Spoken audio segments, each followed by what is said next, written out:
Madame, monsieur, salut. Merci de regarder votre programme Hebdo Presse sur CNN, la télévision autrement. Commençons cette revue de la presse en Côte d'Ivoire avec Fraternité Matin qui titre à sa une « Gestion du PDCI RDA, présidentielle 2025, alliance politique, Guy Kaoué, ce que je sais ». Le Nouveau Réveil parle des conditions de transparence et d'inclusivité du scrutin. CEI vers de nouvelles élections calamiteuses. Le Patriote pour sa part s'intéresse à Laurent Barbeau et Simone et Yvette, divorcés pour de vrai. Titre le journal. Soir Info pour sa part parle d'un benguiste mis à nu et tabassé dans un campement. Le journal Inter pour sa part s'intéresse à l'insécurité, terrorisme et Cannes 2023. La Côte d'Ivoire bétonne sa défense. Le journal nous propose les secrets du voyage de Téné Birahima Ouattara à Paris. Le ministre français des Armées annoncé à Abidjan. Le quotidien Le Temps, de son côté, s'intéresse à la commission électorale indépendante et titre à sa une « L'amateurisme de Kiebière dénoncé. Comment éviter l'irréparable ?»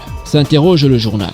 Ivoire Hebdo de son côté s'intéresse au royaume baoulé. Voici comment Bédié et Ouattara ne veulent plus s'en mêler. Le journal nous présente le rapport de 2019 qui clarifie tout, vers le choix d'un nouveau roi. Le quotidien Le Mandat, présent en kiosque, titre à sa une « Blé Guirao, tout feu tout flamme ». Toujours en Côte d'Ivoire, le journal Notre Voix titre à sa une « Après 2 ans de procédure devant la justice, Laurent et Simone divorcés ».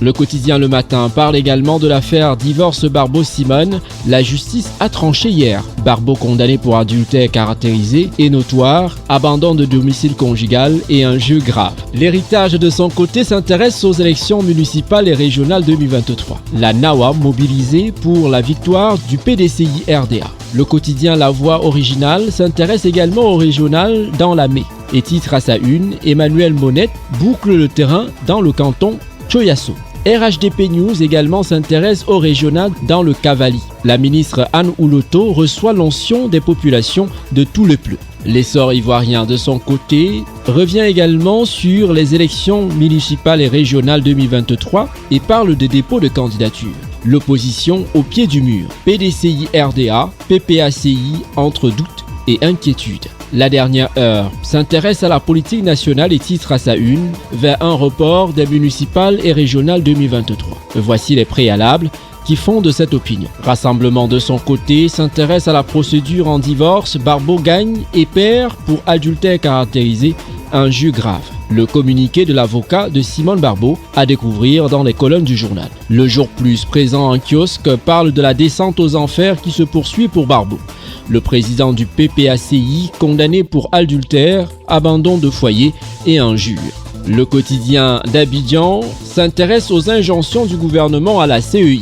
Gros cafouillage à 2 mois des élections. Kiebière jette enfin le masque. Le quotidien L'Expression, présent en kiosque en Côte d'Ivoire, s'intéresse au divorce prononcé de l'ex-chef d'État, Laurent Barbeau, condamné. L'intelligent d'Abidjan titre à sa une « Pourquoi l'Arci ouvre une enquête sur les Yango ?» s'interroge le journal. La Nouvelle Alliance, présent en kiosque, s'intéresse à la réinscription de l'ex-président sur la liste électorale. Voici ceux qui tiennent le sort de Barbeau. Les révélations d'un cadre du RHDP. Terminons en Côte d'Ivoire avec le journal L'Avenir qui revient également sur le divorce de Simone et Laurent Barbeau. Le président du PPACI condamné pour adultère et injure grave. La justice établit la responsabilité de l'ex-président dans la séparation.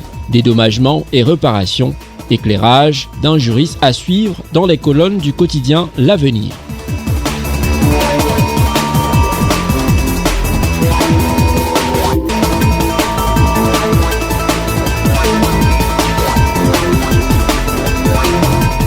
Chers fidèles téléspectateurs de la télévision CNN, poursuivons cette revue de la presse au Cameroun avec le bi-hebdomadaire L'Activateur qui titre à sa une « Cet homme est très dangereux ». Le journal nous informe qu'Émile Parfait Sim serait en cavale car traqué au Cameroun, aux États-Unis, au Canada et bientôt en France, après la grande escroquerie nationale sur le produit crypto-monnaie actif transformé en crypto-monnaie. Il laisse derrière lui une chaîne de télévision, Global TV, à Douala, dont le personnel est actuellement aux abois après l'arrêt brusque, 1 an après et sans explication de l'activité qui leur permettait de vivre et de survivre. Paul Biya saisit sa réaction attendue dès son retour au bercail.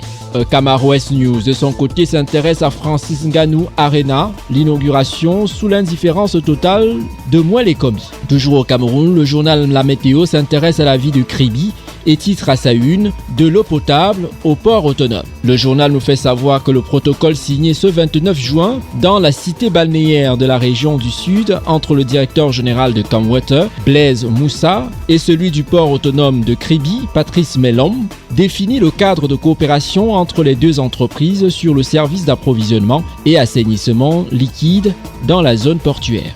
L'info à chaud présent en kiosque s'intéresse à la vente du piment et titre à sa une « Mini fermé ».